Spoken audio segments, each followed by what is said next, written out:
Our NBA panel is here for one final go-around. That'd be DraftKings contributors Julian, Edlow, and Kenny Ducey. Let's talk about your favorite picks for tonight's showdown contest between the Wizards and Pacers. So let's talk about your captain spot. Jules, if you go with Westbrook, it's going to do a real number on your budget. $20,100 if you want him.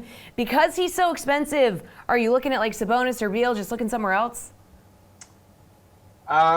We can figure the rest out later. I think that the only two options here are captaining Westbrook or Sabonis. We talked to the betting segment first. I kind of lean to the Wizards. Kenny has a more strong take on the Pacers. Maybe if you're a Pacers person in this game, you want to captain Sabonis. I think that's fine. I think he arguably has the better matchup. I'll lean to Westbrook just like I leaned to the Wizards. We talked about Sabonis's game log in this matchup on the earlier segment. We didn't mention Westbrook's 3 matchups, 88 DraftKings points per game against the Pacers, 27.3 points, 20 assists, 18 rebounds. Those are his 3-game averages. So it's very tough not to justify going with Russ, but Sabonis was right there with 70 DraftKings points per game too. This is up to you, whatever fits better in your lineup, but I will find a way to roster both of these guys, and one will be my captain. All right, Kenny. Westbrook, $20,100 in the captain spot. Sabonis, $16,800. Do you like those savings?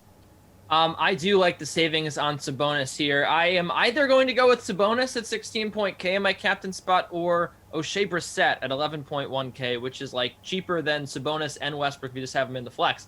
But I do like Sabonis quite a bit here in this game. You look at the last time these two teams hooked up, he played 43 minutes. He had 30 points, 13 rebounds, and 13 assists. And the game before that, he played another 43 minutes, 32, 19, and 9.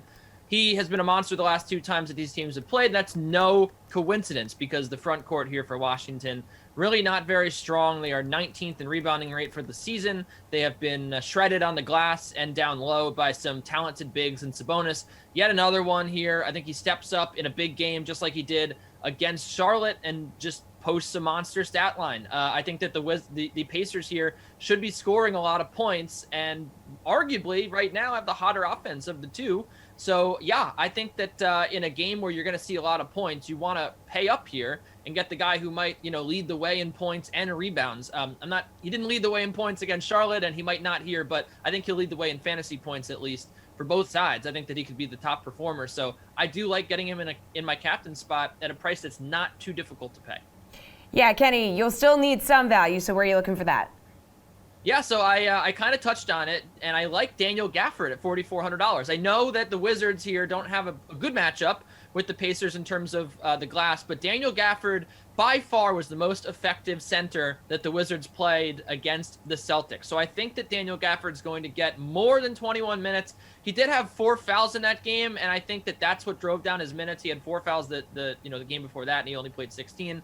It's not like he's been playing monster minutes here, but I think in the postseason when so much is on the line, the Wizards are going to run Daniel Gafford out for much more than just 21 minutes. I think he could play more minutes than we've seen. I think he could play 30 minutes in this game just simply because they're going to need something to combat Sabonis on the glass. They're going to need someone to defend him, and I think that Gafford is that guy. He was by far the best center. And, he basically is good for around 20 DK fantasy points a game, despite the fact that he only plays 20 or so minutes. So if he sees an uptick in playing time, which I think he will, I think he could easily return you 6 or 7 times what you paid for, which is really valuable in a showdown slate. So I think that he's a very, very good value here. $4,400 for him. All right, Julian, you're going to need some value if you're putting Westbrook and Sabonis in your lineup and captaining one. So where are you going? Yeah, I'm with Kenny. Washington has to get some size on the floor. Gafford is a good call. He's solid value. I think you can play him. I think if you need even more value, let's say you're me, you're captaining Westbrook, you're playing Sabonis, I think you can look at Alex Len for $2,400. The minutes aren't always there. It's inconsistent, but like we said, we're going to have to combat some size with size here. And Len, the last time these two teams played 20 minutes and scored 27 DraftKings points on May 8th. So if the matchup is going to be anything similar to that one, that was obviously the 133 to 132 barn burner. If we get anything close to that with that high total tonight, I think that Alex Len has a chance to get those 20 to 24 minutes in this game and get you over 20 DraftKings points for half the salary of Daniel Gafford. I definitely like the outlook for Gafford more, but at half the price, Alex Len makes a lot of sense.